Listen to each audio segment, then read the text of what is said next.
आदर्श नारी सुशीला का पार्ट 2।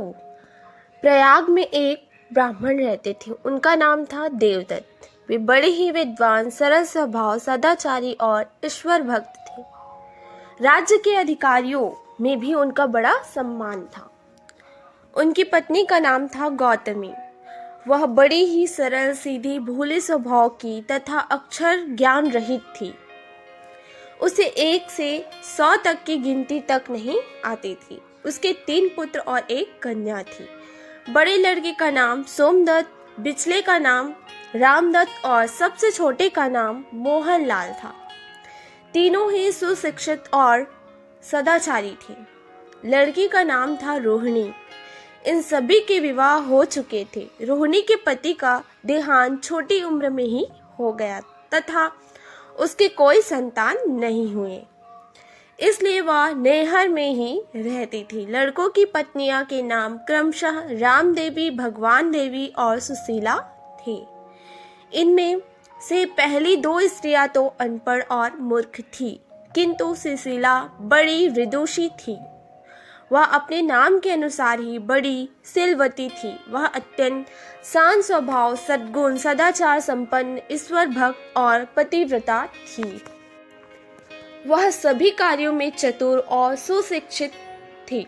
वह कटाई, सिलाई करने, कसीदे करने, कपड़ों पर बेल बूटे बनाने, गंजी मोजे बनाने, सुंदर लिपि लिखने तथा चित्रकारी आदि शिल्प विद्या में भी बड़ी निपुण थी। उसमें त्याग, सेवा भाव, धैर्य और कार्यकुशलता आदि गुण विशेष रूप से थे। जब से सुशीला घर में आई, तब से घर में मानो सुव्यवस्था आ गई।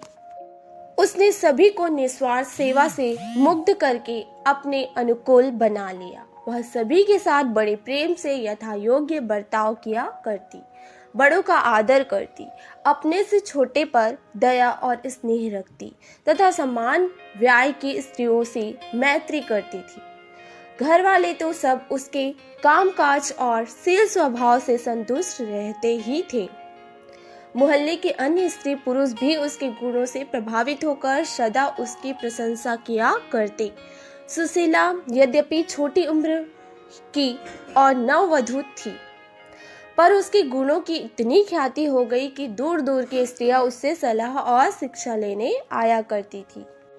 पंडित देवदत्त जी नित्य नियमित रूप से संध्या, गायत्री पूजा पाठ और जप ध्यान किया करते। वे उपदेश, व्याख्यान और पंडिताइन से अपने घर की जीविका चलाते थे।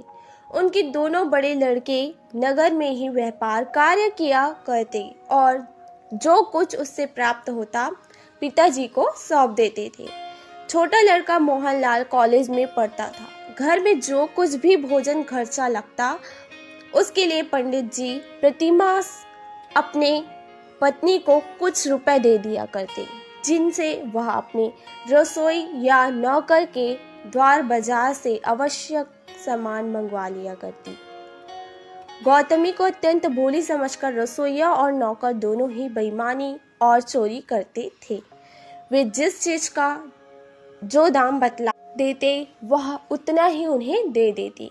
अगले पार्ट 3 में आगे की कहानी सुनिएगा और अच्छी लगे तो लाइक एंड सब्सक्राइब जरूर करिएगा। धन्यवाद।